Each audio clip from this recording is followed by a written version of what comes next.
Luis Figo became one of the most controversial figures in European football after Florentino Perez shocked the system and signed the Portuguese winger from Barcelona in the summer of 2000. What ensued in terms of polémicas, pig heads, objects thrown, and extremely heated clásicos is well documented. But what about Figo's football legacy, his tactical fit, and his dribbling wizardry? Figo was a godsend for Real Madrid. Forget that he broke Barcelona hearts and arrived a hero before even stepping on the pitch. But from a footballing perspective, he took Real Madrid to another level, formed an excellent on and off field relationship with Raúl, and dribbled past people at will on the right flank prolifically. Figo joined the defending European champions, but made them better. Keep in mind that Real Madrid came 5th domestically the year before Figo arrived, and the main reason they won the Champions League was because Raúl, Fernando Redondo, Steve McManaman, and Roberto Carlos went into another gear in the European knockout stages and pulled the team to an unlikely title. They desperately needed the help of another superstar, which finally arrived in the form of Luis Figo. When Florentino paid Figo's buyout clause of $62 million, it was more than just a poke to Barcelona. It was a step forward and into a new era. Figo was a devastating winger. Not only did he have unique talent, but he was a player who never shied away from the occasion. He always wanted the ball, never hid, and was a cold-blooded player. In 2000, he went on to win the Ballon d'Or. And in the 2000-2001 season, Figo had his best year, scoring 13 goals while giving out 27 assists in La Liga and the Champions League, leading his team to the league title and a semi-final appearance in Europe, in which the team ultimately fell to Bayern Munich, despite Figo scoring in the return leg. Figo's assist numbers were staggering in general. In La Liga, only Lionel Messi and Cristiano Ronaldo have more assists than Figo historically.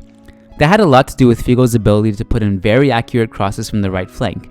He was an expert at hitting in perfectly weighted balls to Raúl, and given the ease of which he could dribble past defenders, he could give himself space for an uncontested cross. When he arrived, many thought that was the end of Steve McManaman's time at Real Madrid. But McManaman worked hard to fight for his place, and Del Bosque eventually moved Macca to the left-hand side to accommodate both players. It worked. Figo and Macca were one of the deadliest wing combos in Europe, while Helguera and Makelele solidified the central midfield, and Raúl and Morientes were the strikers of Del Bosque's very traditional 4-4-2. It took some time, but Figo also got used to playing with Zinedine Zidane upon the Frenchman's arrival. And while Zidane played mostly on the left, forming a famous partnership with Roberto Carlos, McManaman or Solari played lots of minutes on the left of a diamond, while Helguera played more and more as a centre-back. It should be noted that while Figo spent most of his time on the right wing, he was often interchangeable with the winger opposite of him, and famously he scored from the left against Manchester United at home in the Champions League quarter-finals, in what was one of the club's most breathtaking victories of the 21st century. Figo unfortunately was on the end of one of the most heartbreaking Real Madrid moments since the turn of the century. In the 2002-2003 season, in what was arguably the most aesthetically pleasing and best campaigns Real Madrid had in the Galactico era, the team had a chance to advance to the Champions League final and retain their crown. They defeated Juventus 1-0 in the first leg of the semi-finals. Down 2-0 in the second leg, Real Madrid won a penalty through Ronaldo in the second half. Figo stepped up for a chance to get the team back in front on aggregate. Uncharacteristically, for such a lethal penalty kick taker, he shot a tame penalty right into the hands of Buffon, and that was before Nedved scored Juve's third as he ran in behind a slow and old Hierro to ice the game. Figo showed flashes of his brilliance in 2004 and beyond, but he was never quite the same. When Perez sold Makelele and signed Beckham, the team lost all sense of its tactical balance. Raúl began a sad decline, Zidane's form dropped from prior seasons, as did Roberto Carlos's, and Figo started to lose some of his physical attributes.